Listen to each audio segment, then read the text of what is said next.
India's number 1 varicose veins hospitals ఐబీసీను సంప్రదించండి. మీ నొప్పి లేని ప్రయాణాన్ని ప్రారంభించండి.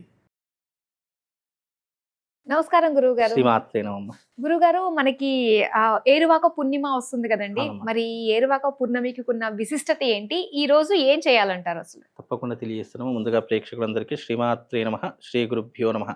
నమస్తే అస్తు మహామాయే శ్రీపీఠే సురపూజితే శంఖచక్ర గదాహస్తే మహాలక్ష్మీ నమోస్తుతే. ఏరువాక పౌర్ణిమ, దీనిని వట సావిత్రి పౌర్ణిమ అని కూడా పిలుస్తూ ఉంటారు.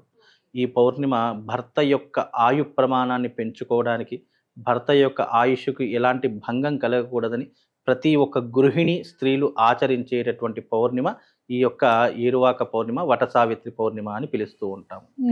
ఈ పౌర్ణిమ రోజున ముఖ్యంగా స్త్రీలందరూ మర్రి చెట్టుని పూజిస్తూ ఉంటారు. అలాగే ఆ మర్రి చెట్టుకి ప్రదక్షిణ చేసి దానికి తోరణం చుడుతూ ఉంటారు, అంటే దారం చుడుతూ ఉంటారు. ఈ దారం చుట్టడం ఏంటి అంటే కనుక బంధనం వేసినట్టు. పూర్వకాలంలో సతీ సావిత్రి యొక్క భర్త యొక్క ప్రాణాలను తీసుకుని వెళ్ళిపోతున్నటువంటి యమధర్మరాజుని ఆపడానికి సతీ సావిత్రి ఎన్నో రకాలైన ప్రయత్నాలు చేసింది.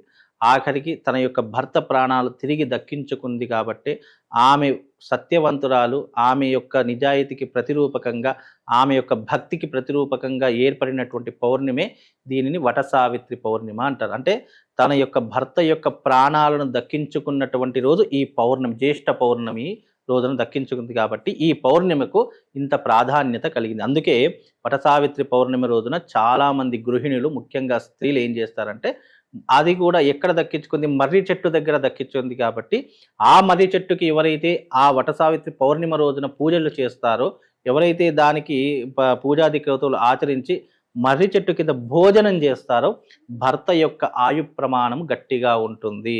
అపమృత్యు సంకేతాలు, అపమృత్యు దోషాలు ఉన్నటువంటివి ఏవైతే ఉన్నాయో భర్తకు, అవన్నీ కూడా తొలగిపోతాయి. అలాగే ఆయు ప్రమాణముతో పాటు ఈ యొక్క వట సావిత్రి పౌర్ణిమను ఏ స్త్రీలైతే మర్రి చెట్టుని పూజించి ఆ మర్రి చెట్టు కిందనే మనం భోజనం చేస్తామో, ఆ కుటుంబం ఎప్పుడూ కూడా రోగాలు లేకుండా ఆయుర్వృద్ధితో ఉంటుంది అని శాస్త్ర ప్రామాణికము. అందుకే ఈ వట సావిత్రి పౌర్ణిమ రోజున మర్రి చెట్టుని పూజించాలి. అలాగే ఆ రోజున పరమేశ్వరుణ్ణి, విష్ణుమూర్తిని తప్పకుండా ఆరాధన చేయాలి. ఆ రోజున ఎవరైతే పరమేశ్వరుణ్ణి, విష్ణుమూర్తిని ఆరాధన చేస్తారో వాళ్లకు ఇహపర సుఖములే కాకుండా శీఘ్రముగా కైవల్య ప్రాప్తి కూడా కలుగుతుంది అని శాస్త్రవచనం. ఈ వట సావిత్రి పౌర్ణిమ రోజున ఏదైతే ఈ పౌర్ణిమ ఉందో, ఏరువాక పౌర్ణిమ, ఆ రోజున గ్రామం దాటకూడదని శాస్త్రము. ఇప్పుడంటే టెక్నాలజీ పెరిగిపోయింది, అందరూ కార్లు బండ్లు వేసుకుని వెళ్తారు. కానీ ఆ రోజున గ్రామం దాటకూడదు. ఇంట్లో ఉన్నటువంటి స్త్రీలు అక్కడ ఆ రోజున అదే ఊళ్ళో ఉండి మరుసటి రోజు గ్రామం దాటాలని శాస్త్రమట. అందుకే ఎవరైనా పుట్టింటికి వెళ్ళినా, ఎవరైనా తమ ఊర్లకు వెళ్ళినా ఆ రోజున గ్రామం దాటి బయటకు పంపించేటటువంటి వారు కాదట. ఎందుకంటే గ్రామం అవతలి వైపులో యమధర్మరాజు కొలువై ఉంటాడట. ఆ ఒక్కరోజు గ్రామం దాటారా, ఆ రోజున ఏదో ఒక ఇబ్బంది జరుగుతుంది అని శాస్త్ర ప్రామాణికం చెప్పడం జరిగింది. అంటే ఎవరు కూడా ఊరు దాటరు, ఇంకా దాటకూడదు అని ఆడవాళ్ళు లేదు, మగవాళ్ళు లేదు. మగవాడు, ఆడవాళ్ళు. ఎందుకంటే ఆడవాళ్లే కదా ప్రత్యేకంగా ఆ రోజున పూజ చేసేటటువంటిది. ఆడవాళ్ల చేతులే భర్త యొక్క ఆయు ప్రమాణం ఉంటుంది. అందుకే స్త్రీలు ఆ రోజున, అంటే మామూలుగా ఇప్పుడు అత్తింటికి వెళ్ళినటువంటి స్త్రీ పుట్టింటికి రావాలి, ఏదైనా పండగ పబ్బలకు రావాలంటే పండగ పూట పంపించకూడదని శాస్త్రమట.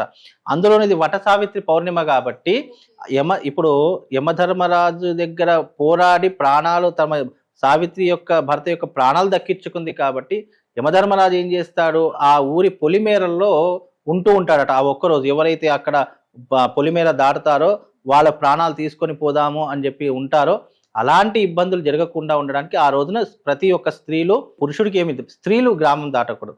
స్త్రీలు గ్రామం దాటారా ఆ రోజున భర్త ఆ యొక్క ఆయు ప్రమాణం తగ్గిపోతుంది అని శాస్త్రం. అందుకే ఆ రోజున ఎవరైతే పుట్టింటికి కానీ అత్తింట్లో ఉన్నటువంటి వారు కానివ్వండి, ఆ రోజున అక్కడే ఉండేసి చక్కగా దగ్గరలో ఉన్నటువంటి మర్రి చెట్టు దగ్గరికి వెళ్ళి చక్కగా అక్కడ పూజ చేసి భర్త యొక్క ఆయు ప్రమాణం బాగుండాలి అని చెప్పేసి నమస్కారం చేసుకొని తోరం కట్టి అక్కడ 2 మామిడి పళ్ళు పెట్టేసి వస్తే భర్త యొక్క ఆయు ప్రమాణం బాగుంటుంది. అందులో ఇది వట సావిత్రి పౌర్ణిమ కాబట్టి ఈ రోజున సావిత్రి వ్రతం చాలా మంది ఆచరిస్తారు. వట సావిత్రి పౌర్ణిమ రోజున వట సావిత్రి వ్రతం అని చెప్పేసి చాలా మంది చేస్తూ ఉంటారు. ఆ రోజున ముత్తైదులకు సౌభాగ్యంగా గుర్తుగా కూడా పసుబొట్టు ఇస్తూ ఉంటారు. అది ఇవ్వడం కూడా ఒక అందుకు భర్త యొక్క ఆయు ప్రమాణం పెరగడానికి అని శాస్త్రము. అలాగే ఈ రోజున చేయవలసిన ముఖ్యమైనటువంటి క్రతువు ఏంటి అంటే గంగా స్నానం ఆచరణ చేసుకోవాలని శాస్త్రము. గంగా స్నానం ఆచరణ చేసుకొని ఆ రోజున పౌర్ణమి కాబట్టి ఎవరైతే దేవాలయాల్లో అర్చకత్వం చేస్తున్నారో, నిత్యము దేవతా ఆరాధన ఎవరైతే ఏ అర్చకులైతే ఆచరిస్తున్నారో వాళ్లకు స్వయం పాక దానం ఇవ్వడము, లేదా ఇంటికి పిలిపించి భోజనాది క్రతువులు పెట్టి దక్షిణాది తాంబూలాలు ఇవ్వడము, వస్త్రదానం కానీ, చామర దానం కానీ, గొడుగు దానం కానీ, చెప్పుల దానం కానీ ఇలాంటివి ఇవ్వడం వల్ల పితృదేవతలు సంతోషించి వాళ్ళ యొక్క అనుగ్రహం కలగడానికి వీళ్ళు కారకులవుతారు. కాబట్టి వట సావిత్రి పౌర్ణిమను దాన ధర్మాలు చేస్తే విశేషమైనటువంటి పుణ్య ఫలితం కలుగుతుంది అని శాస్త్రము. అంటే ఈ పౌర్ణిమ రోజున దానం చేసిన జ్యేష్టము అంటేనే మాసాలలోకెల్లా పెద్దనైనటువంటి మాసం జ్యేష్ఠ మాసం. అందుకే మనము సంస్కృతంలో పిలవాలంటే జ్యేష్ఠపుత్రుడు, జ్యేష్ఠపుత్రిక అని పిలుస్తాం. జ్యేష్ఠ అంటే ఏంటి? పెద్దది అని అర్థము. ఈ మాసంలో ఈ యొక్క జ్యేష్ఠ మాసం కూడా పెద్దది కాబట్టి ఈ మాసంలో ఇచ్చినటువంటిది నీకు ఎప్పటికీ కూడా తరగకుండా ఉంటుంది. కాబట్టి జ్యేష్ఠ మాసంలో చేసే దాన ధర్మాలు నీ జన్మకు, ఉత్తమ జన్మకు కారణమవుతాయి. నీ కర్మను తగ్గించి, అంటే పాప కర్మను తగ్గించి పుణ్యకర్మను వెంటనే పెంచేసేటటువంటి అవకాశము ఈ జ్యేష్ఠ మాసానికి ఏర్పడుతుంది. కాబట్టి ఈ జ్యేష్ఠ పౌర్ణిమ రోజున దాన ధర్మాలు ఆచరణ చేసుకోండి. అది కూడా అర్హత కలిగినటువంటి వాడికి మాత్రమే దానం చేయండి. అనర్హుడికి దానం చేస్తే అది నిరుపయోగం అవుతుంది. అర్హుడికి దానం చేస్తే అది ప్రయోజన కారణం అవుతుంది. ఇది కూడా శాస్త్రంలో ఏం చెప్పారంటే, నువ్వు ఒకరికి దానం చేస్తున్నావు అని అంటే తీసుకునేటటువంటి అర్హత ఎదుటి వాడికి కూడా ఉండాలి.